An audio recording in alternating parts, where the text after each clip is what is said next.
You were a kid maybe the first time, on a dock or the bank of a river, holding a rod that felt too big for your hands.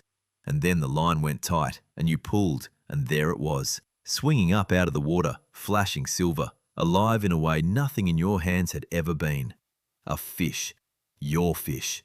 And it thrashed. It twisted and beat against your palms, its gills working fast, that round eye wide and fixed, its whole body fighting with everything it had. And for just 1 second, something in you flinched.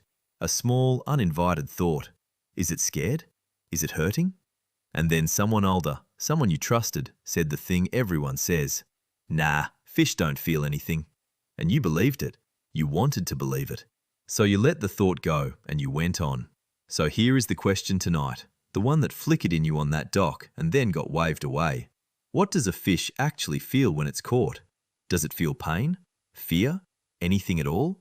Or is it really just a swimming machine, a set of reflexes with the lights off, thrashing without anyone home to thrash? I'll tell you now, this is a genuinely unsettled question. One that serious scientists still argue about, and I'm going to give you both sides honestly because you deserve that, and not a sermon. But by the end of this, the question is going to open up into something much larger than fish. It's going to ask whether we've been drawing the circle of creatures that can feel far too small around the ones who happen to look like us, while a whole ancient world of feeling swims silently below us, in bodies too strange for us to read. By the end, I'm going to tell you about an experiment with a simple painkiller that may quietly shift a debate humans have had for centuries, and about the one big reason scientists used to be certain fish feel nothing, and how a bird, of all things, blew a hole right through that reason. So stay with me, because the thought you had on that dock, the one they told you to ignore, turns out to be one of the most interesting questions you've ever asked. Let's start by splitting the question cleanly in two, because almost all the confusion comes from blurring them together. The first question is, does a fish detect harm? Does its body register damage, injury, a hook tearing through its lip? And the second, much harder question is, does it consciously feel that harm? Is there an inner experience, as someone in there who suffers it? Detecting harm and feeling harm are not the same thing, and the whole debate lives in the gap between them. So let's take them in order. The first one turns out to be the easy one. Yes, fish detect harm. Researchers went looking for the specific sensory equipment that registers damage, the receptors called nociceptors, the things in your own skin that fire when you touch a hot stove. And they found them in fish, concentrated in fact around the mouth and the head, right where a hook goes. So at the level of pure detection, the hardware is unmistakably there. A fish is built to register injury. Its body knows when it's being damaged. That part isn't really in dispute anymore. But detection alone could still just be reflex. Your knee jerks when a doctor taps it, and there's no suffering in that, no inner experience, just a circuit firing. So the skeptics have always said, maybe that's all a fish is doing, detecting and reacting, automatically, with nobody inside. And to test that, scientists had to look past the reflex at what the whole animal does. And here's where it gets interesting. When fish are exposed to something genuinely noxious, they don't just twitch and move on. They do things that look a lot more like being in pain. They rock back and forth. They rub the affected part of their body against the gravel or the sides of the tank, the way you might rub a banged elbow. Their breathing rate climbs. They go off their food. They seem distracted, less interested in the world around them. That's a whole body response, the kind you'd expect from a creature that's hurting, not just a leg kicking out on its own. And then comes the experiment I promised, the one that for a lot of researchers tipped the scales.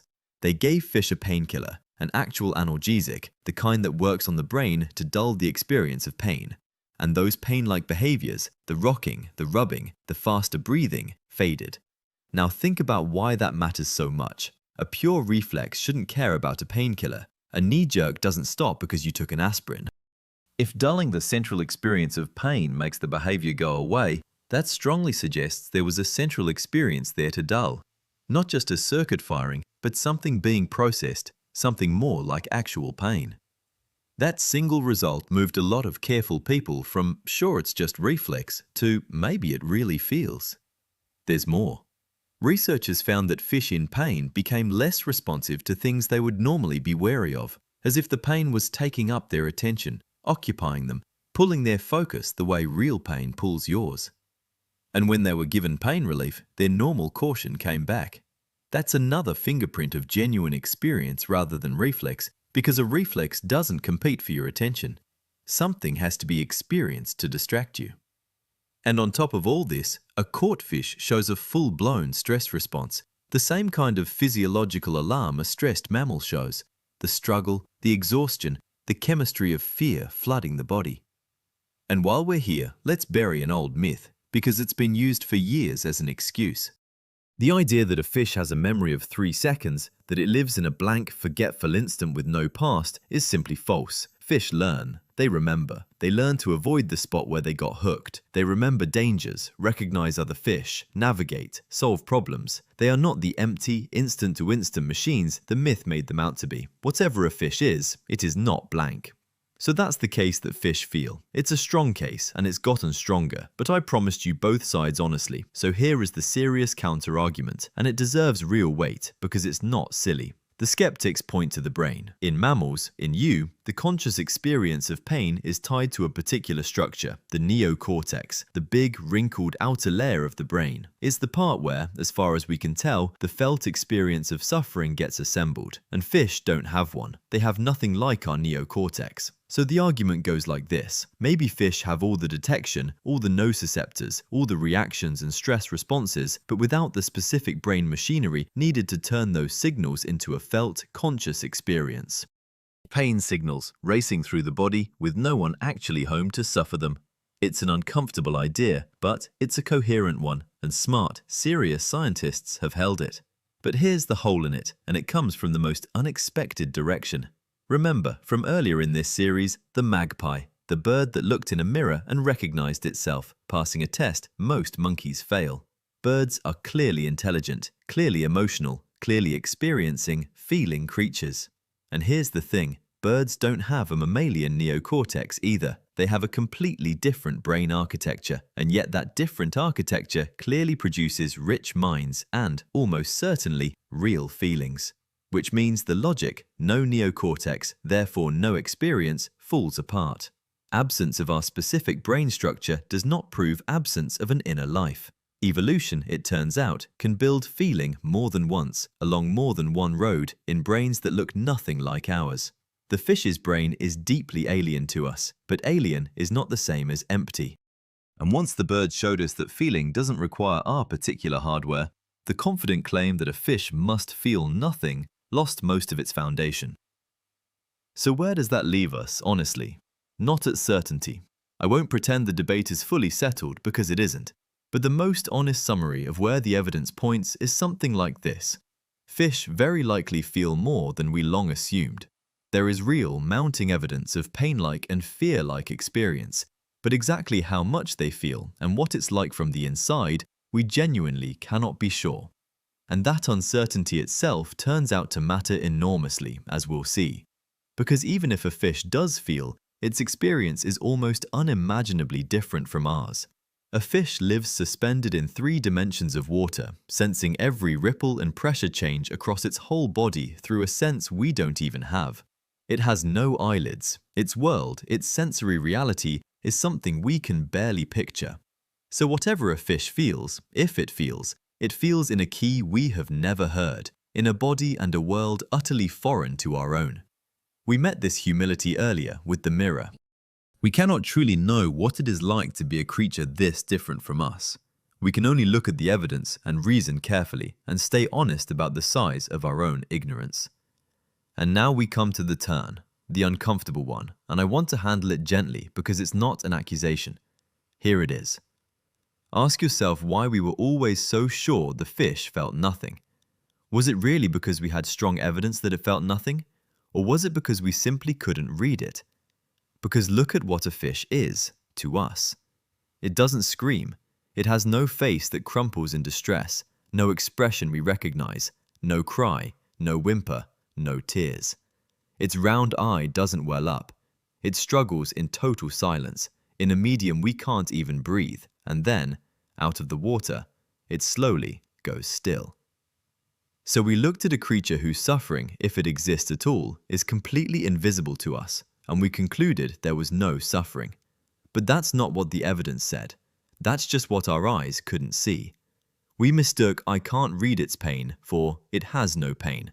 And that, it turns out, is a very old and very human error.